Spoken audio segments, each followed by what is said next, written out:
Hello and welcome.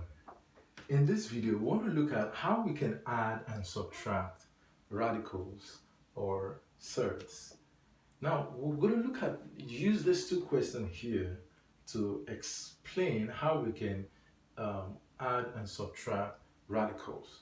The question here says, evaluate the square root of 32 plus 3 square root of 8.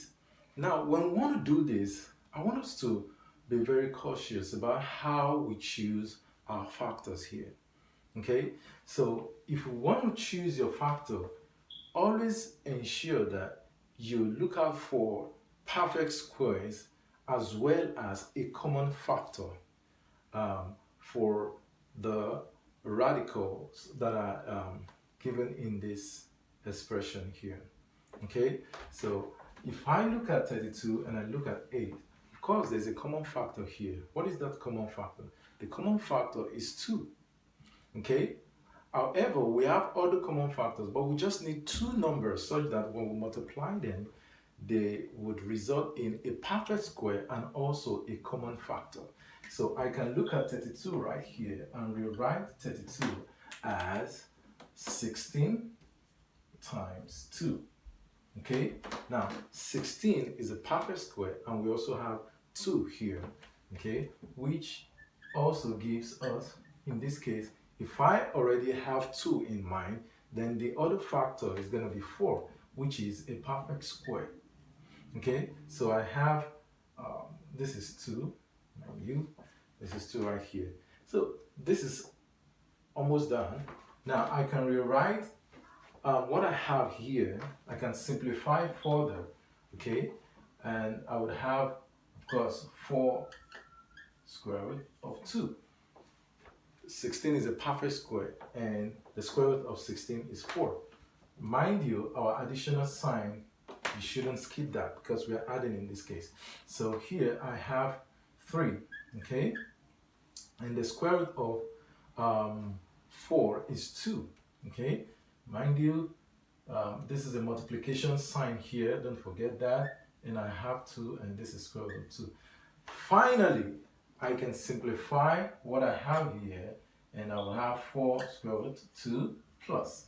When I multiply this out, I have 6 root 2. And of course, now how do we add this? This is where some of us can, find a little bit. Some of us can find this a little bit difficult. But just assume you're adding numbers with variables. Let us assume this is x, this root 2 is x, and this 2 right here is also x. Okay, so if you're adding 4x plus 6x, what does that give you? Okay, that will give you 10x. Okay, in that case, this right here is 10 root 2. In the same vein, we have 10 root 2. Or you can also use another example. You can say $4, okay, plus $6. That will give you what? $10. Where the dollar, okay, is replaced by the root 2. That's also another way of looking at this. You can find your own way of going about it, but it doesn't really matter. This is our final answer. Let us move on to this. We'll also apply the same technique right here. We're going to look at the radicand here and look for a balance, a common factor, okay? And while we're looking at the common factor, we should also bear in mind what will be that number, okay, that would be a perfect square of the two factors in each of the cases we have here. So I can rewrite this right here. Say this is 3, okay? I have 48. 48, I can look for a number that is a perfect square to what I have here. We look at 48.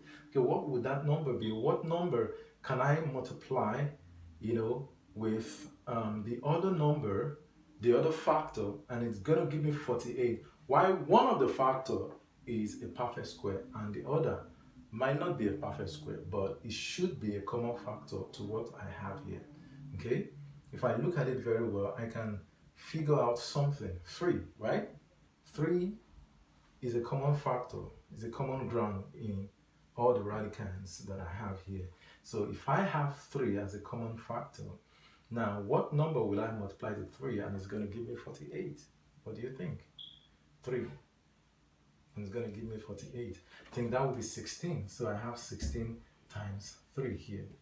Okay, if I look at this as well, what number would that be? Of course, that should be 25 times 3.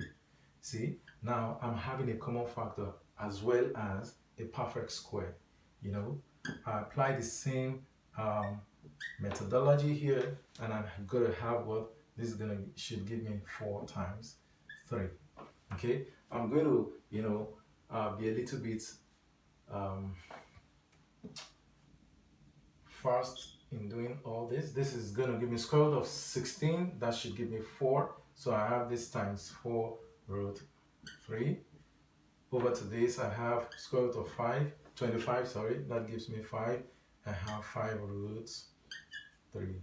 And here I have 2 times square root of 4 is 2, and I have root 3. Okay, I can simplify further. This gives me 12 root 3.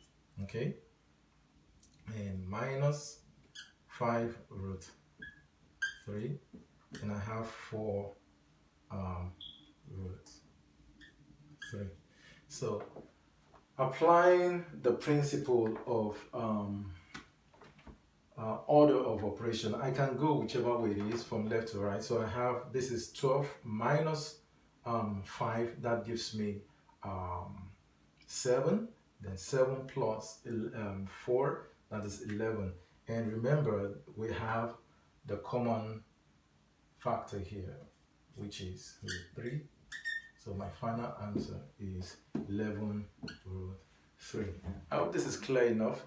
If you have any question or any concern, or you have a better way to go about this, you can share in the comment section, and I will see you in the next video. Bye bye.